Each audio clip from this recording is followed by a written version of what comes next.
Ian Blackford. Thank you, Mr. Speaker. Can I concur with the Prime Minister on her remarks and Paddy Ashdown and make the point that all of us collectively have a responsibility to make sure there is no intimidation in our public life. Mr. Speaker, the Prime Minister delayed the Doom Brexit vote last year on the promise of written concessions from Brussels. Prime Minister, where are they? Can I say to the right honourable gentleman, I set out the position in my first response to the Leader of the Opposition. I suggest he should have listened to it. Ian Blackford. We're used, Mr. Speaker, not to getting an answer, and there we have it again. What the Prime Minister promised was that we would get written concessions, that Parliament would have the opportunity to vote on that, and nothing has materialised. A month has passed and nothing has changed. Mr. Speaker, last night the Prime Minister suffered another humiliating defeat. When will the Prime Minister face the facts? There is little support for her deal or no deal in this House. The new year began without concessions. The Dublin talks failed without concessions.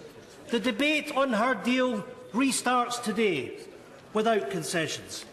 Mr. Speaker, the Prime Minister is frozen in failure, asking MPs to write a blank cheque for her blindfold Brexit. MPs should not be debating without the full facts. Is it this, or when are the concessions, not just clarifications? When will the Prime Minister guarantee that this House will see the full details before we start the debate this afternoon? The Prime Minister. As I said in response to his first question, I set out the position earlier. I referenced, as he will know, the conclusions of the December European Council, which went further in relation to the issues that I had raised with the European Council than they had gone before, and those have legal status, but we are, of course, working further on those issues. But the right honourable gentleman can't get away from the fact that if he wants to avoid no deal, he has to be willing to agree a deal. The deal that is on the table, that the EU has made clear is the only deal, is the one that the United Kingdom government has negotiated with the European Union, and if he really wants and is concerned about ensuring that we can look ahead with a bright future across the whole of the United Kingdom, he should back that deal. Order. Closed question. Michael Fabricant. Question 11, Mr. Speaker.